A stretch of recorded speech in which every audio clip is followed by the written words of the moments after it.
How's it going, everyone? Roslyn here. I know it's been a bit, but today I've got another Persona 3 reload video for you, and this time I'm going to be going over the builds I went with for all of my party members. I chose to go with this one next because while I was playing through the game, I was asked this question quite a bit, what skills and equipment I was using on each of my characters, and why I was using them, and then also I've also received a number of questions in the comments of all my videos also asking the same thing, so I figured I'd go ahead and make a video on it. So the way that I'm going to go ahead and structure this video is first we're going to take a look at each character's persona and the skills I chose for them, go over why I made those decisions, and then in the second half of the video, I'll showcase the equipment I ended up using on them. Just a small note on how I went about gearing my party members before we move on, and that's that I didn't actually go out of my way to get the absolute best gear for every single character, as there really wasn't a need to do so. This is because the only boss in the game where that would have been necessary, you can only fight with the main character anyways, and so I approached gearing my other characters a little bit differently. And essentially all that was is if I found an upgrade while exploring Tartarus, I would obviously equip it, and then pass whatever that character was using before to somebody else if they could use it, and then if I had the gems and heart items to get adequate upgrades for a character, I would do so, otherwise I wouldn't really worry about it too much.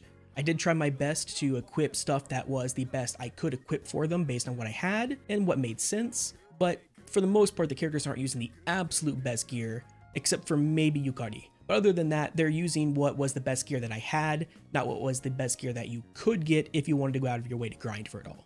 Just wanted to get that out of the way before we move on. And with that, let's go ahead and move on and take a look at the builds I went with for each of my party members. First up we have Yukari, who was the one party member who basically had a permanent spot in my party for the entirety of the game. Garudine and Magarudine are there for some offensive options on her, and Windamp is there to boost that damage. Windamp also has the bonus of boosting her Theurgy skills damage, which is very nice, especially since hers scales off of magic attack unlike a certain other party member, so it can actually hit fairly hard, and it does charge quickly due to the fact that it charges whenever she heals. Something she'll want to be doing often with her suite of healing abilities in Dia Rahan and Medi Rahan. She also has Summary Calm and Amrita Shower for revival and curing status ailments, and these are essentially free towards the end of the game once you get her max level personality trait. And then I kept Masukunda just for some extra utility. Moving on from Yukari, who had a permanent spot in my party, we now have Junpei, who I kicked out of my party as soon as I was able to. For the longest time in my playthrough, he was actually only level 24, but then I did decide to do a little bit of sciencing to see how quickly I could level up a character who was behind. The end result was he went from level 24 to level 63 in only a handful of battles, which is actually really good, but I still decided not to use him. The main issue that I had with Junpei is he's a character designed around wanting to critically strike often, but you don't really get any good ways to reliably get critical strikes with him until pretty late in the game. That, and he also doesn't learn charge. If you like Junpei, great. I personally think he's garbage until the late game, and so I just didn't use him, and by the time I did get to the late game, I didn't really want to bother with leveling him up even more to actually make use of him because I just had no need to. He didn't really have a place in my party by that point. That all being said, when we do get to the gear section, I will showcase his gear because I will be showing what I do believe to be his best weapon and his best accessory if you do want to go ahead and make use of him. Because if you do put the time and effort into bringing him up to a high level and you give him the proper gear and setup, he can be quite good. It's just for most of the game he's not. Next up is Akihiko. I gave him God's Hand and Zeodyne for his offensive abilities of choice. Dirahan is there so that he can do some emergency spot healing if necessary, and then Tarunda and Masuku Kaja are his utility abilities of choice. I specifically chose to keep the single target Tarunda over Matarunda because in most cases I was using Tarunda for only one enemy, and it's more SP efficient that way anyways. Evade Ice is more of a leftover ability on him from before I got an accessory that nullified Ice, and then Elec Boost and Elec Amp are there to boost the damage of Zeodyne as well as his Theurgy abilities. Now, a quick note on Akihiko's Theurgy, but the way that it charges more quickly is actually mistranslated in English. The way that it actually works is that he just needs to have a buff on him at the beginning of his turn.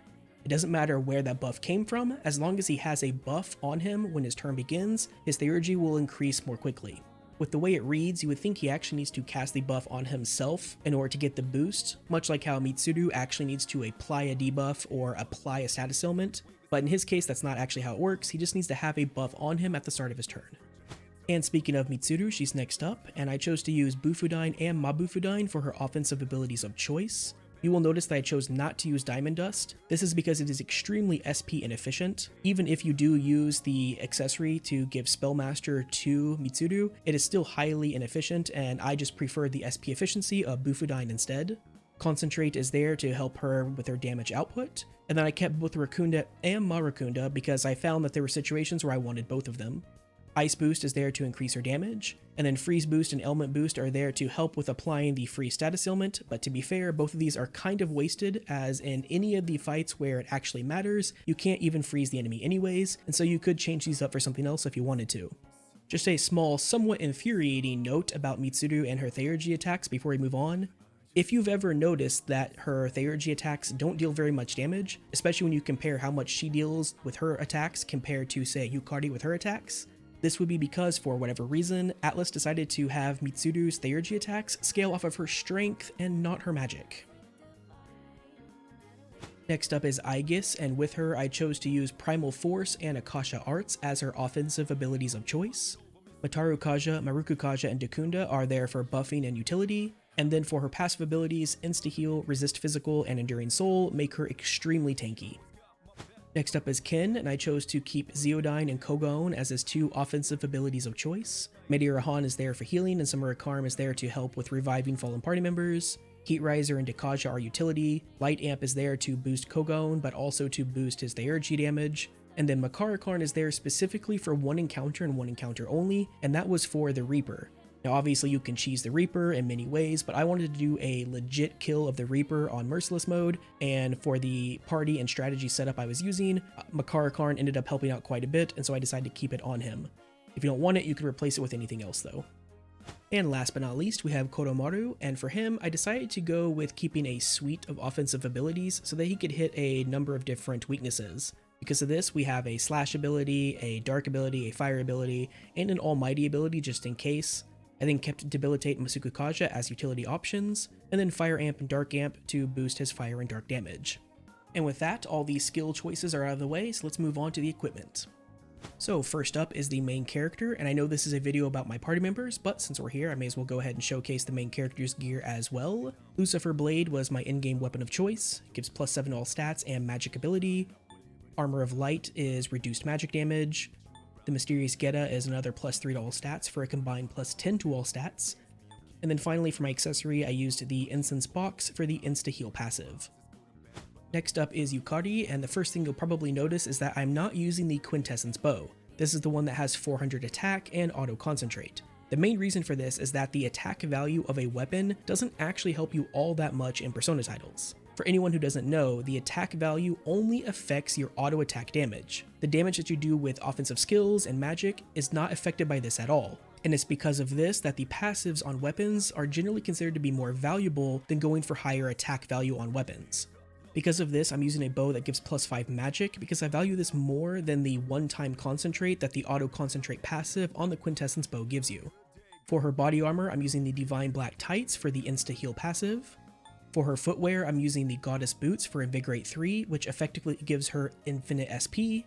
And then finally, I have the Lightning Gloves accessory to remove her weakness to Elec.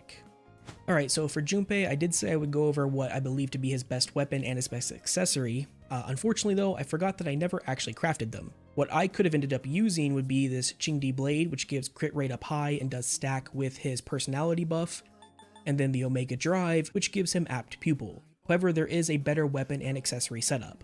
For the weapon, you would want the Masakado's Katana. This gives +5 to all stats and Apt Pupil, and requires you to get Masakado's Heart item.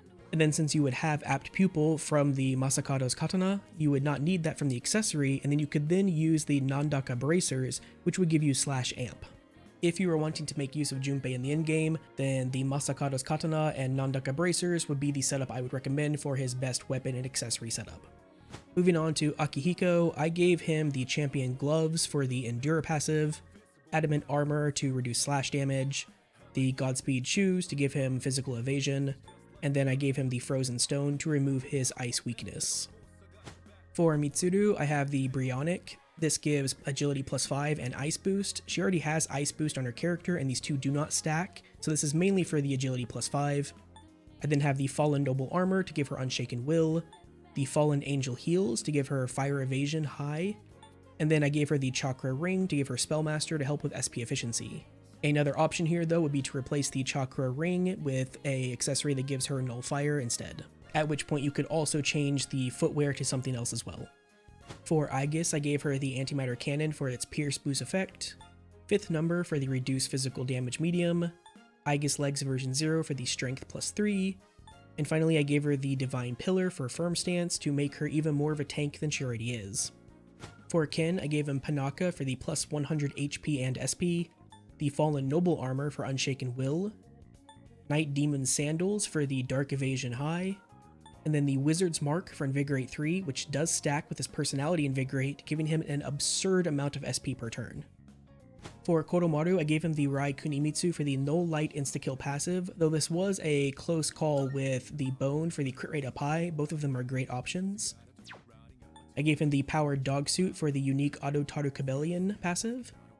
And then finally, I gave him the Pumpkin Mask for the Magic +5 and the Dark Boost passive, which pairs well with his Dark Amp passive that he has already to make him a pretty good Dark user. And then finally we come to Fuka. Now while she's not a battle companion, you still can give her some gear to help out. In my case, I gave her the Holy Shoes for plus 50 SP, and the Magic Talisman for another plus 50 SP.